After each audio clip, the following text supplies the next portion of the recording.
उनका जन्म हुआ था और वह लोक अपवाद के कारण कि पति हमारा है नहीं, और मैं इसको किसका बच्चा बताऊंगी। इस अपवाद के कारण काशी में लहरतारा तालाब के पास, जिसमें कमल के फूल खिले हुए थे, कमल के पत्ते पर वह रख करके और रात्रि में चली जाती है।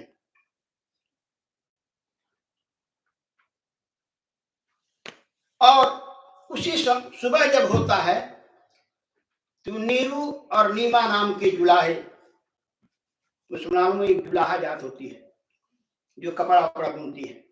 उसमें भी कई जातियां, जैसे हमारे में है सनातन में, उसी प्रकार से उनमें भी कई जातियां हैं। कोई पठान है, कोई हमद है, कोई जुलाहा है। तो इसी प्रकार से नीरू और नीमा नाम के दोनों जा रहे थे। सुबह का टाइम था।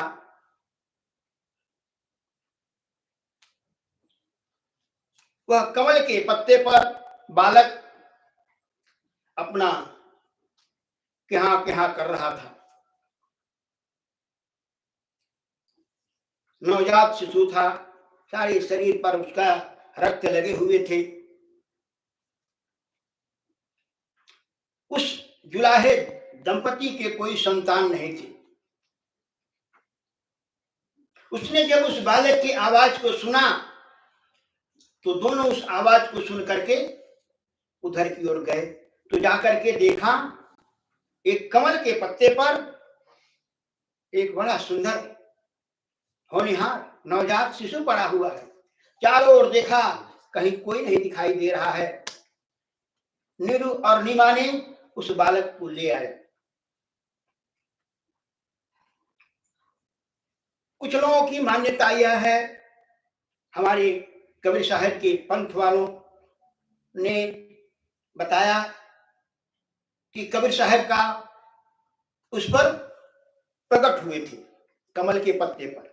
अब जो भी हो, क्योंकि किसी ने देखा तो है नहीं, माना जाता है जो समाज कहता है या जो संतों के मुखों से सुना जाता है उसी को प्रमाण माना जाता है।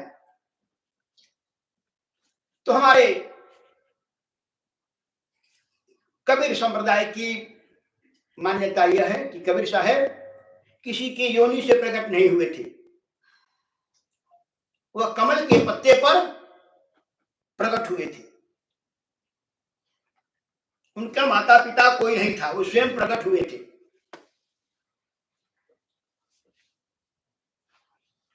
और नीरू और नीमा नाम के दुल्हे दंपतियों ने उसे ले गए, क्योंकि उनके कोई संतान नहीं थी। वो ले गए और उसको अपने बच्चे की तरह पाला। अब जो भी बात हो, लेकिन दोनों बातें समाज में कही जाती है, सुनी जाती है, तो मैं आपको बता रहा हूं जो मैंने संतों से सुना है। संतन सन जस कछ सुनऊ तुम ही सुनावं सोई। जो मैंने संतों से सुना है वो आपको सुना रहा हूं, जो गुरुमुख से हमने सुना है। तो नीरू और नीमा दोनों, वह जो दुल्हा दंपति थे, घर ले गए, उनका लालन पालन किए, धीरे धीरे बड़े हुए। लेकिन वो दोनों इतने गरीब थे, उन्हें पढ़ा नहीं सके। कबीरदास जी महाराज ने कभी स्कूल का मुंह नहीं देखा था, पाठशाला में नहीं गए थे, कहीं मदरसे में भी नहीं गए थे, न पाठशाला में न मदरसे में, कहीं वो पढ़ने नहीं गए थे, क्योंकि माता पिता इतने गरीब थे, उनको भोजन ही जुटाने में परेशानी थी। दिन भर कपड़ा बुनते थे, उसी को बेच करके और अपना जीविका चलाते थे। धीरे धीरे जब वो बड़े हुए तो फिर वही माता पिता का साथ देने लगे। तो इस प्रकार से कबीरदास जी की जीवनी मिलती है। वैसे कबीरदास जी हैं कौन? ये साक्षात भगवान सनकादिक ऋषियों के अवतार हैं। ये साधारण नहीं है, भगवान सनकादिक ऋषियों के अवतार हैं। जैसे तुलसीदास जी को कहा जाता है वाल्मीकि तुलसी भय, कल कुटिल जीव है हेतु अवतार, वाल्मीकि तुलसी भय। वाल्मीकि ही तुलसी के रूप में, तुलसीदास जी महाराज के रूप में कलयुगी जीवों को उद्धार करने के लिए, उन्हें मार्ग बताने के लिए आए। इसी प्रकार से कबीर साहब जो हैं वो साधारण मानव नहीं है, वो महामानव है। वर्तमान में इसकी चर्चा आती है कि वह सनकादिक ऋषियों के अवतार थे और उन्होंने ज्ञान मार्ग का प्रचार किया। क्योंकि उस समय जिसमें कबीर साहब का प्रादुर्भाव हुआ था, जिसमें प्रकट हुए थे, उस समय समाज में बड़ी विकृतियां हो रही थी।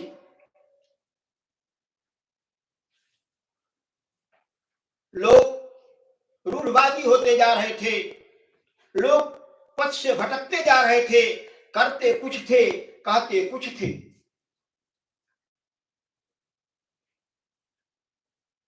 इस प्रकार से कबीरदास जी महाराज उस समय आए जिस समय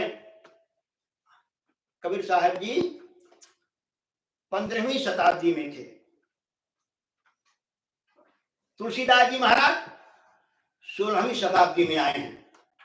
कबीरदास जी महाराज से 100 साल के बाद, 99 साल, एक साल समझ लीजिए। तो इस प्रकार से, क्योंकि कबीरदास जी महाराज का जो जन्म था वो बताया जाता है कि 1398 में हुआ था, 1398 ईस्वी में। और तुलसीदास जी महाराज का 1497 ईस्वी में हुआ था। 100 साल में एक साल इधर उधर है।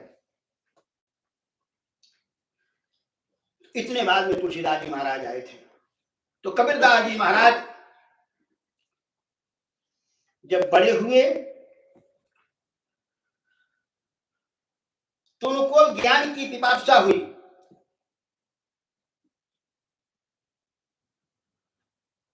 कि मुझे कोई गुरु मिले जो मुझे मार्ग बताए। कबीरदास जी को पता चला कि काशी में स्वामी रामानंदाचार्य जी महाराज जगत गुरु हैं और बड़े विद्वान हैं और बड़े तेजस्वी हैं। उनसे मैं गुरु दीक्षा लूं, उनको मैं अपना सदगुरु बनाऊं। लेकिन रामानंद स्वामी ऐसे थे कि वह सबसे मिलते नहीं थे, सबको वह मंत्र नहीं देते थे, केवल सूताधारियों को देते थे। ब्राह्मण और क्षत्रियों को ही मंत्र देते थे और दूसरे को नहीं देते थे। औरों को देखने के लिए पर्दा लगा देते थे, ऐसी मान्यता सुनने में आती है। कबीरदास जी ने सोचा मैं इनको गुरु कैसे बनाऊं, हम तो जुलाहे घर में पले हैं, बड़े हुए हैं, मुझे तो ये अपनाएंगे नहीं, फिर इनको मैं गुरु कैसे बनाऊं। उन्होंने क्या किया, पता किया कि यह सुबह 3 बजे गंगा नहाने जाते हैं आश्रम से, सीढ़ियों से। कबीरदास जी महाराज ने सोचा कि मैं उसी समय मिलूं इनसे। क्या किए, जाकर सीढ़ी पर सो गए, नीचे वाली सीढ़ी पर सो गए। जब स्वामी रामानंदाचार्य जी महाराज एक एक सीढ़ी उतरने लगे, अंधेरा था, तब बिजली तो था नहीं, आज से 600 वर्ष पहले कहां बिजली याद था। ढेबरी या लालटेन जला करके लोग काम चलाते थे, या चंद्रमा के उजेले से काम चलता था। अंधेरा था, उस अंधेरे में वह लेटे हुए थे। स्वामी रामानंदाचार्य जी महाराज का पैर ज्यों ही उनके छाती पर पड़ता है, देखा ये तो किसी जीव के ऊपर हमारा पैर पड़ गया। देखिए तुरंत पैर हटाते हैं और उस बालक को उठाते हैं, कहते हैं बेटा राम राम कहो, बच्चा राम राम कहो, बच्चा राम राम कहो, राम राम कहो, तुम्हें चोट तो नहीं लगा? उन्होंने कहा गुरुदेव, मैं आपको गुरु बनाने के लिए, अपना सदगुरु बनाने के लिए मैं आपका चरण स्पर्श करने के लिए यहां पड़ा था। आपका चरण मिल गया, स्पर्श हो गया,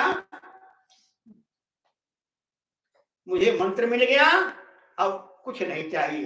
उन्होंने आशीर्वाद दिया। कबीरदास जी ने वहां उनके ग्रंथों में आता है, कबीरदास जी ने गुरु जी से कहा, गुरु हो बहिया कहीं के पकड़ी हो, पीछे मिलब हम नहीं। कबीरदास जी आगे चल करके उन्होंने एक ग्रंथ लिखा। उनको लिखना तो आता नहीं था, उन्होंने बोला है, लिखने वाले उनके शिष्य थे, जिसका नाम है बीजक। कबीर साहिब जी का मुख्य ग्रंथ जो है वो बीजक है। उसके 3 भाग हैं, साखी, शब्द, रामायणी। जैसे तुलसीदास जी के 12 ग्रंथ हैं, रामचरितमानस तो मुख्य है, लेकिन उनके 12 ग्रंथ हैं। उन्होंने 12 ग्रंथ लिखा था, क्योंकि तुलसीदास जी महाराज ने पढ़ा, उन्होंने तो शास्त्रीय आचार किया था, लेकिन कबीरदास जी महाराज पढ़े लिखे नहीं थे, इसलिए इनकी भाषा जो है सधोकड़ी भाषा कहते हैं। इनके भजनों में, इनके ग्रंथों में अनेक क्षेत्रों की भाषाएं मिलती हैं, क्योंकि साधु घूमता रहता है ना, इसलिए उसकी भाषा भी सधोकड़ी भाषा हो जाती है। एक ही भाषा नहीं रहती है, कई भाषाएं मिल जाती हैं। तो इस प्रकार से कबीरदास जी महाराज ने गुरु के द्वारा अपना राम नाम सुना, और फिर उस राम नाम में इतने रम गए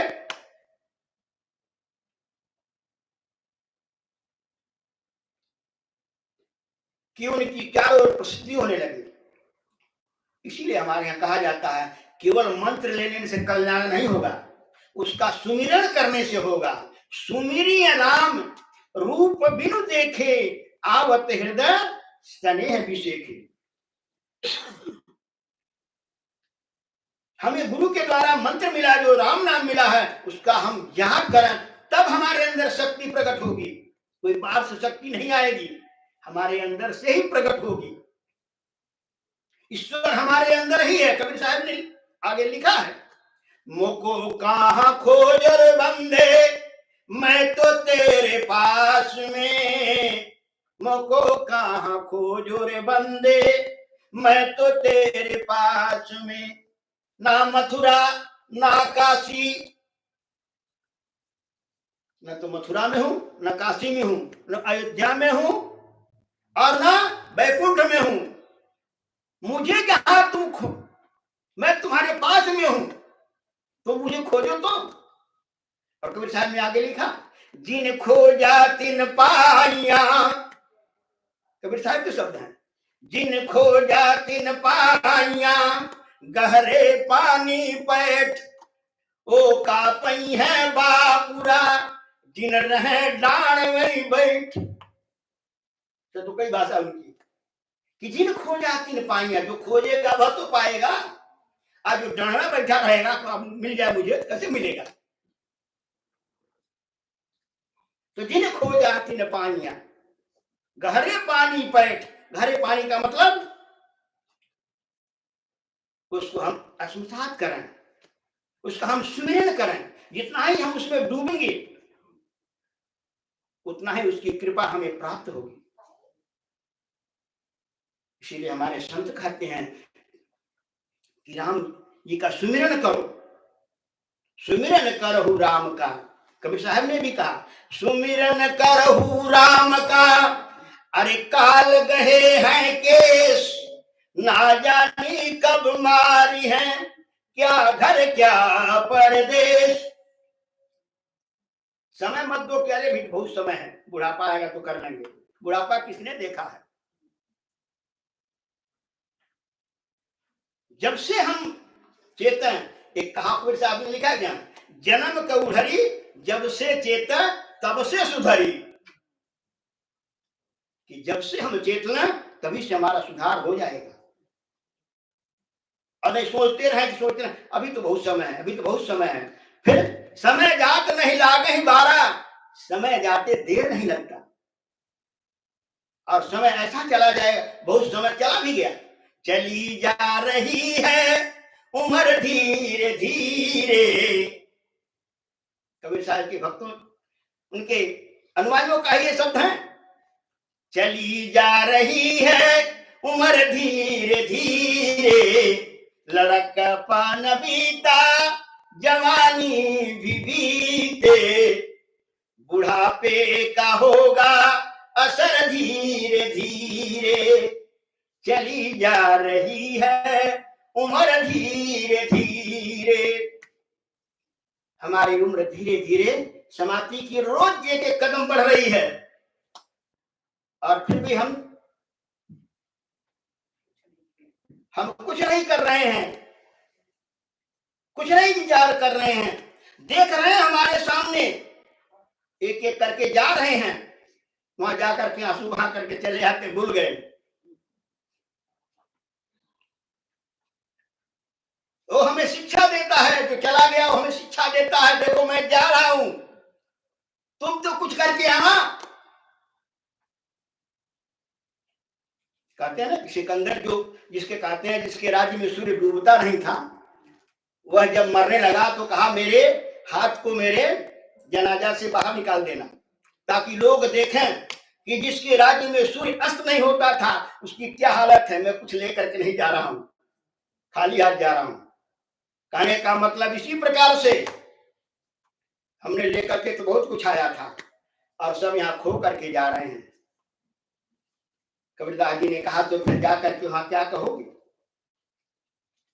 यहाँ राम गुण गायो नहीं जग में आ करके, यम से कहोगे क्या जा करके। वहां जब धर्मराज यमराज के पास पहुंचोगे, पूछा जाएगा कि मैंने मानव जन्म तुमको हीरा दिया, तो तुमने क्या किया? मैंने मानव जन्म तुमको हीरा दिया तो तुमने क्या किया? व्यर्थ में ही गंवा दिया।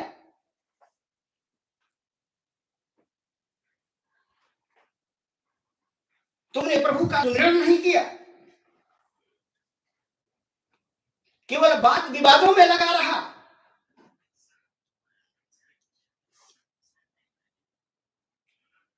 तुमने सारा समय यहीं बिता दिया। मैंने मानव जन्म तुमको हीरा दिया, तुम ही वृथा ही गंवाया, तो मैं क्या करूं। इसीलिए संत कहते हैं जब वृथा में जाओगे तो भगवान के पास जाओगे, तो आप क्या बताओगे जब भगवान पूछेंगे कि राम गुण गायो नहीं जग में आकर के, यम से कहोगे क्या जा करके। गर्भ में देखी, याद करा रहे हैं कबीर साहब कि गर्भ में देखी नरक निशानी। नरक हम लोग सुनते हैं गरुड़ पुराण आदि में कि ये फला फला नरक है, कुंभी पाक नरक है, बैतरणी नरक है, ये नरक है, वो नरक है। 50 नरकों का विवेचन वहां दिया गया है, केवल सुना जाता है। लेकिन एक नरक को तो हम सबने देखा है। कौन सा नरक? माता के पेट वाला। हम उसमें उल्टे लटके रहते हैं, चारों ओर के झीले में लिपटे हुए, चारों ओर मूत्र है, चारों ओर मलमूत्र भरा हुआ है और उसमें हम उल्टा लटके हुए हैं। इस नरक को हम सबने देखा है। वही कबीरदास यहां कह रहे हैं कि गर्भ में देखी नरक निशानी, तब तुम कौल किया था प्राणी। तुमने उस समय ईश्वर से प्रार्थना किया, हे प्रभु मुझे इस नरक से बाहर निकालिए, मैं बाहर आकर के आपका भजन करूंगा, आपका कीर्तन करूंगा, साधन करूंगा, ताकि मुझे दोबारा इस नरक में न आना हो। बाहर आकर हम भूल जाते हैं। सो माया बस भयम गोसाई, तुलसीदास जी महाराज कहते हैं, सो माया बस भयम गोसाई, बधियो कीर मरकट की नाई। कैसे हम माया में फंस जाते हैं? भूमि गिरत ढाबर भा पानी, तिमि जीव ही माया लपटानी। जैसे पानी जो ऊपर से गिरता है तो निर्मल होता है, वो मेघों को द्वारा समुद्र से खींचा गया है, और मेघ बन करके वह जब बरसता तो निर्मल होता है, लेकिन जब पृथ्वी पर गिरा तो ठबैल हो जाता है, मटमैला हो जाता है। का इसी प्रकार से जीव जब आता है तो शुद्ध बुद्ध होता है, लेकिन बाहर आते ही सो माया बस भयम गोसाई। यहां हम उसको अपने माया में फंसाना शुरू कर देते हैं। बेटा ये तुम्हारी मम्मी है, ये तुम्हारे पापा है, ये तुम्हारी मौसी है, ये तुम्हारे नाना है, ये तुम्हारी नानी है, ये सब कह करके उसको हम फंसाना शुरू कर देते हैं। तो भूमि में गिरत ढाबर भा पानी, जैसे पानी ढबैल हो जाता है, उसी प्रकार से यह जीव उस समय तो इसको ज्ञान होता है गर्भ में, तो प्रभु से प्रार्थना करता है। गर्भवास में कौल किया था, बाहर आ बिसराया है। गर्भ में तो भगवान को वचन दिया था, कौल किया था, वचन दिया था कि प्रभु मुझे इस नरक से बाहर निकालो, मैं आपका भजन करूंगा, आपकी तपस्या करूंगा, साधन करूंगा, ताकि दोबारा मुझे इस नरक में न आना पड़े। लेकिन बाहर आते ही हम भूल गए। गर्भवास में कौल किया था, वचन दिया था, और यहां आकर के जब हम भूल गए तो क्या हुआ? जब बाहर आ गए पलना हमारे लिए पड़ गया।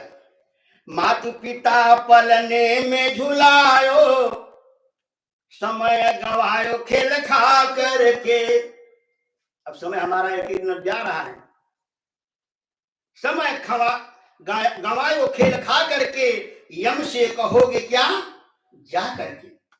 फिर बचपन बीता, बचपन बीती जवानी आई, बचपन बीता जवानी आई, माया में रहो रे भरमा करके, यम से कहोगे क्या जा करके। राम गुण गायो नहीं जग में आकर के, यम से कहोगे क्या जा करके। और वो भी जवानी भी सदा रहने वाली नहीं है। बुढ़ापा देखी बुढ़ापा रोया, जवानी नींद भर सोया, देखी बुढ़ापा रोया। बीती जवानी बुढ़ापा आया, इंद्री सभी शिथिल हो जाला।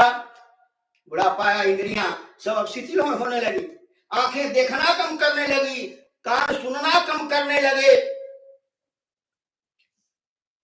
मुंह में जो दांत थे वो अब धीरे धीरे साथ छोड़ रहे हैं। कहिए राम तो निकलता है आम।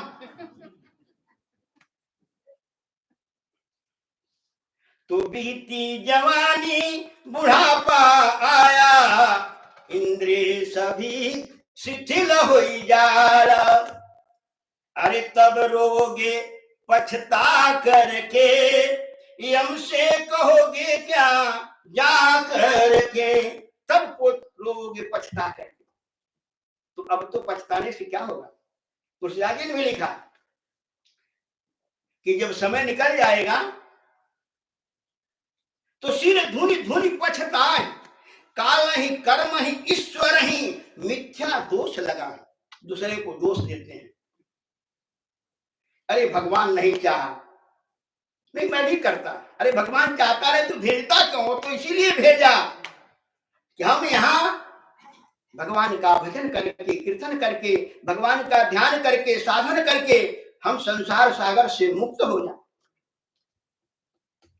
भगवान स्वयं इस धराधाम पर आकर के नाना प्रकार की लीलाएं इसीलिए करते हैं कि सोई जस गाई भगत भव तरही, कृपा सिंधु जन हित तनु धरही। अपने जन्मनि भक्तों के कल्याण के लिए भगवान नाना प्रकार की लीलाएं की, ताकि हमारे भक्त उन्हें पढ़ेंगे, सुनेंगे और जीवन में उतार करके अपना कल्याण करेंगे। तो कबीरदास जी महाराज इस प्रकार से हमें, क्योंकि ज्ञान मार्गी हैं, उन्होंने ज्ञान का मार्ग चुना है। और ज्ञान जो होता है, कहा ज्ञान पंथ कृपाण कर धारा, परत खगेश होई नहीं बारा। ज्ञान का धार जो है वो कृपाण के धार के समान है। तलवार जो होता है ना, बड़ा पैना होता है, बड़ा तेज होता है, उस पर उस जो ज्ञान का मार्ग है, उस ज्ञान रूपी तलवार से हमें सारे बंधनों को काटना होता है। कौन सा बंधन है? नाना प्रकार की बंधन है। सुत वित लोक ईसणा तीनी, ये सारे जो हैं रामायण में भी कहा गया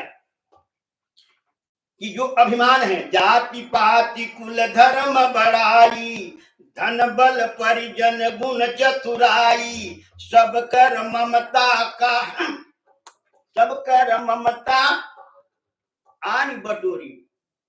सबको बिटोर करके, तुलसीदास जी ने कहा सबको बिटोर करके भगवान के चरणों में बांध दो। लेकिन कबीरदास जी क्या कहते हैं कि बांधो मत, इस तलवार से सबको काट दो। ज्ञान पंथ कृपाण कर धारा, कृपाण का धारा है, उस पर चलना सबके बस की बात भी नहीं है। कबीरदास जी महाराज ने अपना मार्ग बताया। हमारा मार्ग कैसा है? एक ज्ञान मार्ग है, एक भक्ति मार्ग है। तो ज्ञान मार्ग कैसा है और भक्ति मार्ग कैसा है? कबीर साहब ने स्वयं अपना मार्ग बताया कि मेरा मार्ग कैसा है। कबीर साहब ने कहा कि साहेब का घर दूर है, जैसे लंबी पेड़ खजूर, चढ़े तो चाख प्रेम रस, गिरे तो चकनाचूर। कहा हमारे साहेब का घर कैसा है? ताड़ के जैसे। आप तो देख रहे हैं, ताड़ नहीं समझते होंगे या खजूर नहीं समझते होंगे, लेकिन जैसे नारियल का पेड़ है, बड़ा पेड़ है, उस पर सबके बस का नहीं चढ़ना। उस पर जो चढ़ना जानता वही चढ़ पाएगा। और वो भी अगर कहीं चढ़ने में कहीं उसका हाथ ढीला हो गया तो गिरे तो चकनाचूर। तो कहने का मतलब ज्ञानी जो है अपने ज्ञान के बल पर ईश्वर को प्राप्त करता है। जाना तो सबको एक ही जगह है, मार्ग अलग अलग है। तुलसीदास जी महाराज भक्ति मार्गी हैं, तो इन्होंने कहा काटने की जरूरत नहीं है, तुम सबको बिटोर लो और बिटोर करके बड़ की रस्सी बना लो और रस्सी बना करके भगवान के चरणों में बांध दो। जब बांध दोगे तो वो कहां जाएंगे? जब बांध दोगे तो वो जाएंगे कहां? वो आएंगे ही। जैसे ज्ञानी और भक्त में अंतर क्या है इसको समझें। ज्ञानी जो है वो बंदर के बच्चे जैसा है। बंदर को आप देखे होंगे, उसका उस बच्चे को बनरिया नहीं पकड़ती है, माँ बच्चे को नहीं पकड़ती है, बच्चा खुद अपनी माँ को पकड़ा होता है। बनरिया एक डाल से दूसरी डाल पर कूदती है, बच्चा का हाथ थोड़ा भी ढीला हुआ पेड़ से नीचे गिर जाएगा, तो बच्चा खुद पकड़ता है।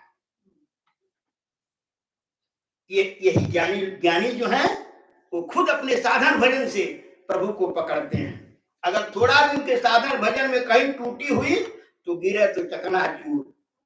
जैसे बंदर का बच्चा पेड़ के नीचे चला जाएगा, उसी से उसका सारा साधन बेकार हो जाता है।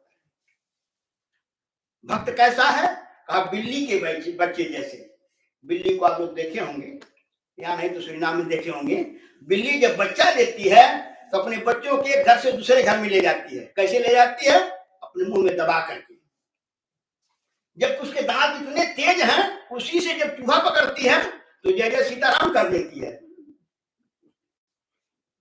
लेकिन उसी दांत से अपने बच्चे की गठाई पकड़ती है। बल्ली को देखो, गठा पकड़ के ले जाती है, गला अपने बच्चे को पकड़ती है और इस घर से दूसरे घर ले जाती है। तो कहा ये भक्ति है। भक्त जो है कहता प्रभु मेरे पास सामर्थ्य नहीं आप तक आऊं, आप ही कृपा करके आओ। तो भगवान दुष्टों के लिए भयंकर नरसिंह बन जाते हैं और भक्तों के लिए भगवान बन जाते हैं, भक्तवत्सल बन जाते हैं। यही ज्ञानी और भक्त में अंतर है। तो कबीर साहब ने सोए हुए जीवों को जगाया कि जागो। किससे जागो? जो तुम मोह रूपी निद्रा में सो रहे हो। मोह निशा सब सो निहारा, देख ही स्वप्न अनेक प्रकारा। जैसे हम रात में सोते हैं तो नाना प्रकार का सपना देखते हैं कि हम राजा बन गए, अथवा भिखारी बन गए, अथवा कोई सिंह हमें दौड़ा रहा, या हाथी दौड़ा रहा, हम भाग रहे हैं भाग रहे हैं भाग रहे हैं, या सर्प दौड़ा रहा है, भाग रहे हैं भाग रहे हैं। और खत्म कब होता है? जब जग जाते हैं तो सारा दुख खत्म हो जाता है, सिंह का, हाथी का, सर्प का, और राजा बनने का जो अभिमान है वो भी खत्म हो जाता है। तो सपना देख रहे हैं का इसी प्रकार से हम यहाँ संसार में आकर के नाना प्रकार का सपना बना रहे हैं, मुझे ये करना है, मुझे ये करना है, मुझे ये करना है, लेकिन जो करने के लिए आए तो हम कर ही नहीं रहे हैं। हम क्या करने के लिए आए हैं? कबीरदास जी ने कहा कि यह संसार क्या कहता है कि ये मेरा है, ये मेरा है, लेकिन है कौन किसका? कबीरदास जी बड़ा सुंदर यह कहा कि व्यक्ति जब अपने अभिमान में फूल कर कहता है कि मैं हूं, मैं हूं, फूला फूला फिरे जगत में, फूला फूला फिरे जगत में, रे मन कैसा नाता रे।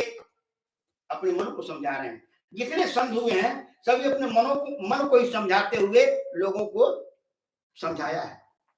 तुलसीदास जी भी अपने मन को ही समझाते हैं। रामायण लिखा स्वांत सुखाय, अपने सुख के लिए लिखा, लेकिन सर्व सुखाय होगा,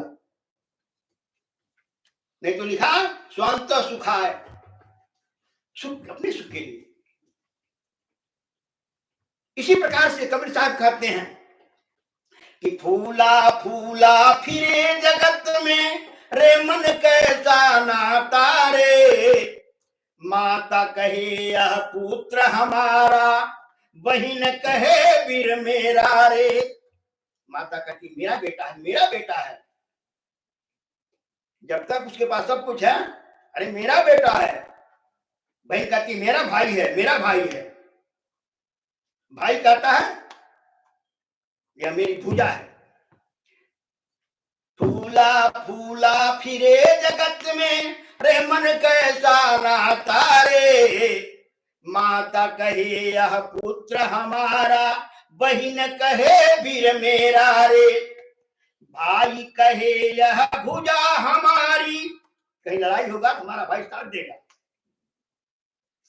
तो भाई कहे यह भुजा हमारी, नारी कहे नर मेरा रे।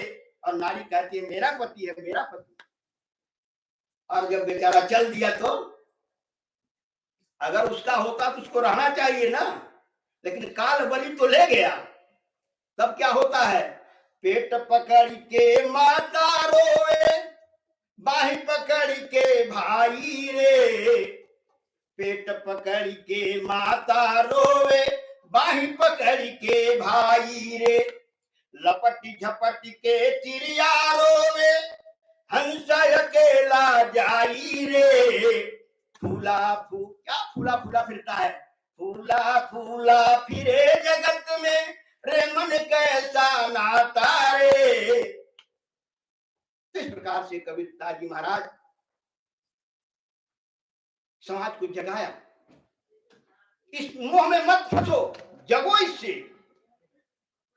मोह सकल व्याधि ने कर मूला, ते पुण्य उपजन बहुत सूला। तुलसीदास महाराज भी कहते हैं कि मोह सकल व्याधि ने कर मूला, सारे रोगों का जो जड़ है वो मोह ही है। मोह के कारण ही भाई भाई का दुश्मन बन जाता है। अभिमान के कारण मोह, अभिमान, अहंकार, लालच, जबकि जानता है कि हमें कुछ लेकर के नहीं जाना है, फिर भी भाई भाई से लड़ता है। मिलहि ने जगत सहोदर भाता, आज भाई भाई से बोली चाली बंद हो रहा है,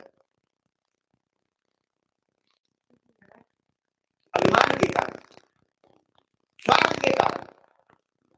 इसलिए कहते हैं मोह निशा सब सो निहारा, देखें स्वप्न अनेक प्रकारा।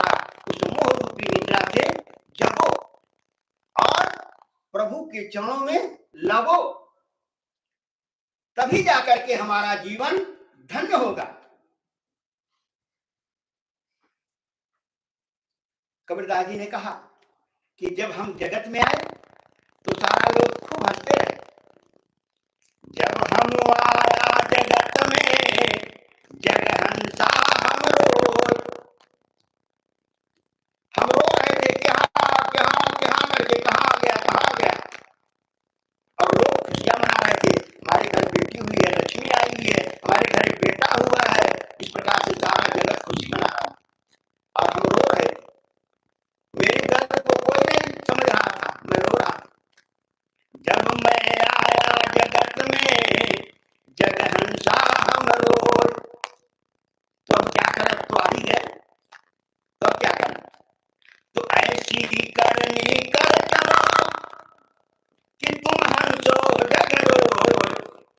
आ गए तो ऐसी करनी करके जाओ, ऐसा कर्म करके जाओ कि लोग तुम्हारे लिए आंसू बहाएं। आज कबीर साहब ने ऐसी करनी की कि आज सारा संसार उनके जन्म दिवस को मना रहा है।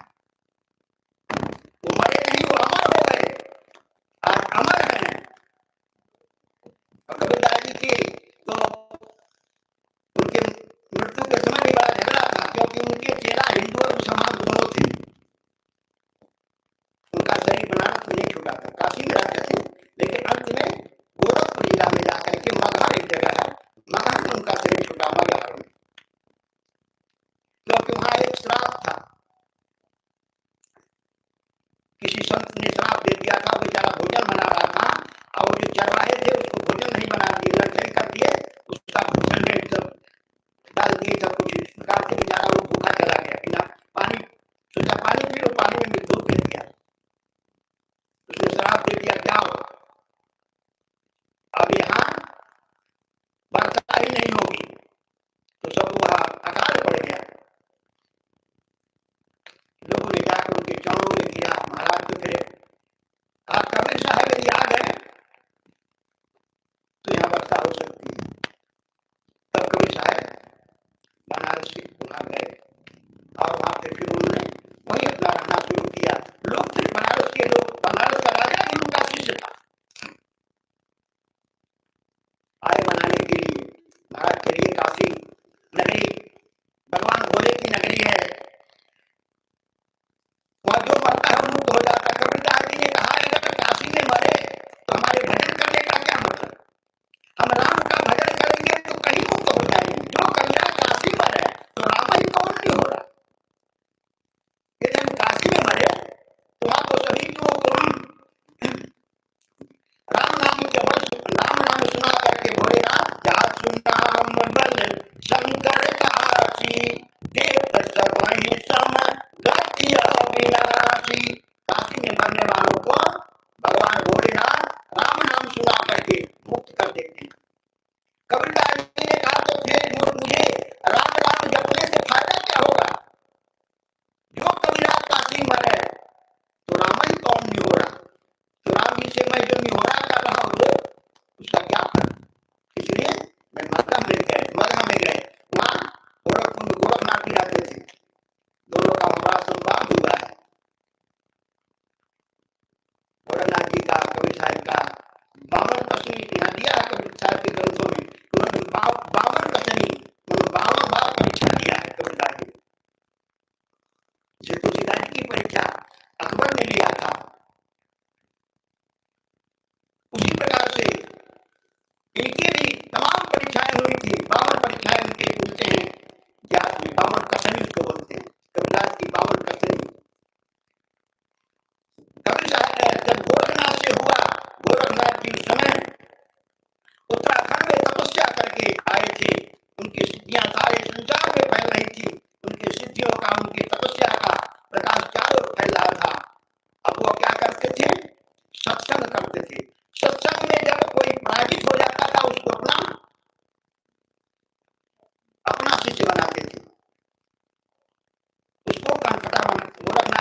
सत्संग करेंगे।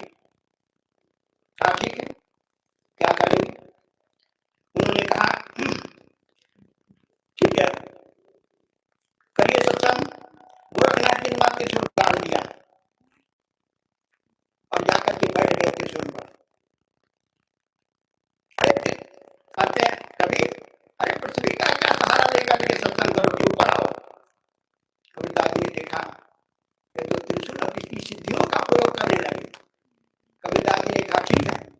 उन्होंने अपना एक धागा उठाया, नल की डोरे का था और उठाया, फेंक दिया आकाश में और चला गया डोरा बहुत ऊपर, जाकर उस डोरे पर बैठ गए। कहा गोरख, अरे तुम त्रिशूल डालकर पृथ्वी का सहारा लेकर के क्या बैठा है, ऊपर आओ। गोरखनाथ जी ने देखा करीब तो हमसे भी आगे निकल गया। फिर वहां बात हो जाती है। फिर अंत में क्या होता है, कैसा ठीक है अब तुम मुझे खोजो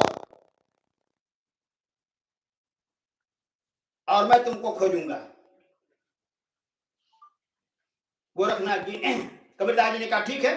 तो पहले वहां एक नदी बहती है, जहाँ मगहर है वहां छोटी सी नदी बहती है। उसमें क्या हुआ, गोरखनाथ जी ने मेढक बन करके तालाब में मेढक बन गए अपनी सिद्धियों से।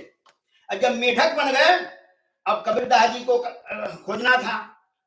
कबीरदास जी ने ध्यान लगाया तो देखा कि तो मेढक बना हुआ है, जाकर के टंगड़ी पकड़ के बाहर पटक दिया। कहा अब तुम्हारी नंबर है, अब तुम डूबो मैं खोजता हूं। कबीरदास जी जब गए तो जल में जल ही हो गए, जल बन गए। कबीरदास जी जल में जल बन गए। गोरख ध्यान लगाते खोजते रह गए, कुछ नहीं पता चला, उसी में बुड़ते उतराते रहे। अंत में कबीरदास जी महाराज का चेला आया कमार, पूछा क्या है, क्या खोज रहे हो। अरे तुम्हारे गुरु जी इसी में डूबे हैं, मिलते ही नहीं, मैं खोजते खोजते थक गया। उसने कहा हमारे गुरु जी ऐसे नहीं मिलेंगे, पानी बर्तन में लो, भदेली में एक हड़िया में पानी लो और गरमाओ, अभी देखो पटवे निकल जाएंगे। बस क्या किया, पानी लिया और उन्होंने आग जलाई और उस पर रखा। जब आग गर्म हुई उठकर बाहर निकले कबीर साहब। तब कबीर साहब ने कहा बूढ़ा वंश कबीर का जन्मा पूत कमाल। यार कमाल नहीं बताया होता तो मुझे खोजते ही मर जाता। तो कहने का मतलब ऐसे ऐसे कबीरदास जी की अनेक सिद्धियां हैं। और समय जो दिया गया था समय समाप्त हो रहा है, समय 9 बजने वाला है। तो हमारे कहने का मतलब कबीर साहब ने जीवों को जगाया। उठ जाग मुसाफिर घोर भयो, अब रैन कहा तुम सोवत हो। जिन खोवत हैं, जिन जागत हैं तिन पावत हैं, जिन सोवत हैं खोवत हैं। हमको मोह रूपी निद्रा से जगना है और प्रभु के चरणों में लगना है। 24 घंटा का समय है, कुछ समय हम खाने में, सोने में, कमाने में लगा दें, लेकिन उसमें से एक घड़ी भी निकाला, 1 घंटा निकाला हम प्रभु के लिए।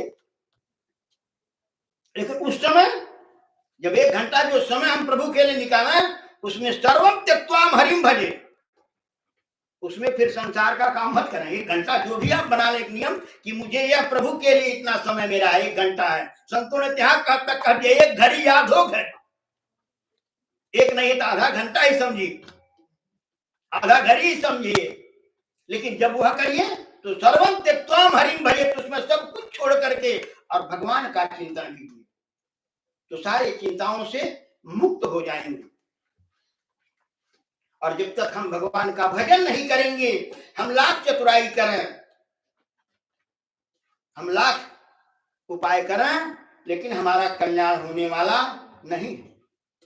सबकर मत खगनाय के यहाँ, सभी संतों का यही मत है, करिए राम पद पंकज नेहा। निज अनुभव अब कहूं खगेसा, बिनु हरि भजन न मिटहि कलेसा। हमारा कलेश जो है बिना भगवान के भजन, क्यों पापान दुखान हरति हरि, जो सारे पापों दुखों को हरण कर लेने वाला हरि है, उसके शरण में जब तक नहीं जाएंगे तब तक हमारा दुख दूर नहीं होगा। हम मकान में, दुकान में, संतान में इधर उधर खोजते रहे सुख को, लेकिन वहां सुख नहीं है। अंत में हमारे हाथ दुख ही लगता है। सुख कहाँ है? कहा सुख तो प्रभु के चरणों में। इसलिए हम सब काम करते हुए प्रभु का चिंतन करें। जगत में हम रहें उससे कोई हानि नहीं है। कबीरदास जी से पूछा लोगों ने, महाराज हम संसार में कैसे रहे, हम संसारी जीव कैसे रहें? कबीरदास जी ने कहा, देखो जगत में रहने से कोई गड़बड़ी नहीं है, तुम जगत को अपने अंदर मत बसाओ। जग में रहो तो ऐसे रहो जैसे जल में कमल का फूल रहे। कमल का फूल जल में ही होता है, जल से निकाल दिए सूख जाएगा, लेकिन उसके ऊपर जल डालिए तो जल को टिकने नहीं देगा, जल नीचे गिरा देगा। इसी प्रकार से हम संसार में रहें कोई हानि नहीं है, लेकिन संसार को अपने हृदय में न बसावें। अगर संसार बस गया तब तो हमें डुबा देगा। इसलिए हृदय में प्रभु को बसावें। मम हृदय भवन प्रभु तोरा, भक्त कहते हैं, संत कहते हैं, मम हृदय भवन प्रभु तोरा, जहां आई बसे बहु चोरा। कबीर साहब कहते हैं ये हृदय तो प्रभु आपके लिए था, यहाँ चोर आ गए हैं। कौन चोर? काम, क्रोध, लोभ, मोह, अहंकार आदि चोर आकर के और मुझे रातों दिन लूट रहे हैं। आप प्रभु आओ, धनुष बाण लेकर के, सुदर्शन चक्र लेकर के आओ और इनको मार भगाओ। और जब भगवान आएंगे तो अपने आप भाग जाएंगे। जैसे हजारों वर्ष का अंधेरा है, एक बल्ब जलाया कि अंधेरा तुरंत खत्म। इसी प्रकार से जब भगवान आ जाएंगे हमारे हृदय में है तो, लेकिन हमको जगा नहीं रहे हैं, सोए पड़े हुए हैं। तो मम हृदय भवन प्रभु तोरा, जहाँ बसे बहु चोरा। प्रभु आओ और हमारे हृदय में आओगे तभी ये चोर चार सब भागेंगे। हनुमान जी का क्या है? निरंतर अपने प्रभु को अपने हृदय में धारण करते हैं, इसीलिए उनका नाम हनुमान है। राम लखन सीता मन बसिया, उनकी मन में बसे रहते हैं। तो हनुमान जी को न तो कभी काम सताता है, न कभी अभिमान होता है, न तो कभी लोभ होता है। तो इसी प्रकार से कहने का मतलब हमारे संतों का तो काम ही है कि जगाना। संत जो हैं वो चौकीदार हैं, पहरेदार हैं, वो आवाज दे रहे हैं, उठ जाग मुसाफिर भोर भयो, अब रैन कहा तुम सोवत हो। जागो, अब जगना काम आपका है, जगे या सोए रहें। संत तो जगा करके चलते बनेगा, क्योंकि जगत माही विचरत संत यही हेता, जड़ जीवन कहूं करत सचेता। कहा साधु संत जो संसार में घूमते हैं वो किस लिए घूमते हैं? जड़ जीवों को सचेत करते हैं कि जागो और प्रभु के चरणों में लागो, तभी जाकर के कल्याण होगा। बोलिए सियावर रामचंद्र भगवान की, सतगुरु कबीर साहेब की, श्री हनुमान जी महाराज की, सभी देवी देवताओं की। दो बार भगवान के मंगलमय नाम का उच्चारण करें, उसके बाद आगे का कार्यक्रम पंडित जी महाराज बताएंगे। श्री राम जय राम, जय जय राम, श्री राम श्री राम जय राम, जय जय राम, श्री राम जय राम, श्री राम जय राम, जय जय राम, श्री राम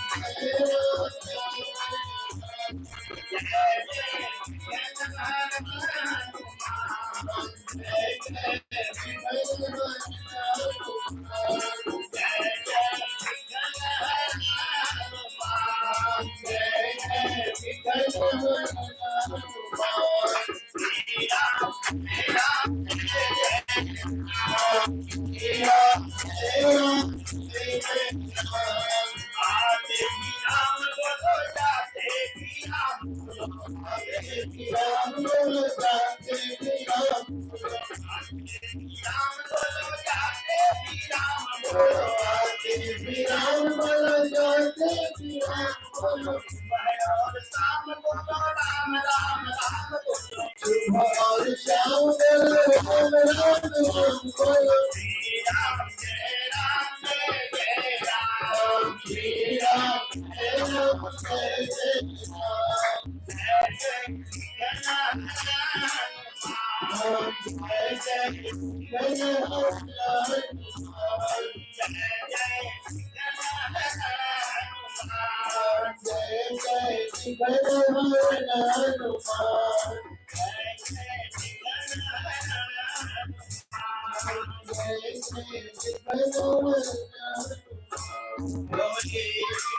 जी महाराज की, लक्ष्मी नारायण भगवान की, श्री हनुमंतलाल जी महाराज की, सब संत भगवान की, श्री कबीरदास जी महाराज की,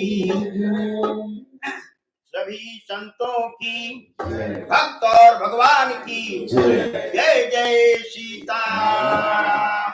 इन्हीं शब्दों के साथ अपनी वाणी को भगवान के चरणों में अर्पित करता हूँ और आप सबके मंगल की कामना करता हूँ।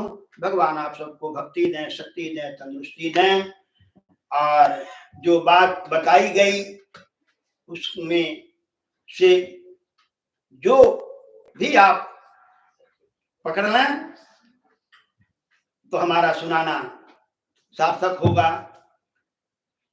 हरिओम, शांति शांति।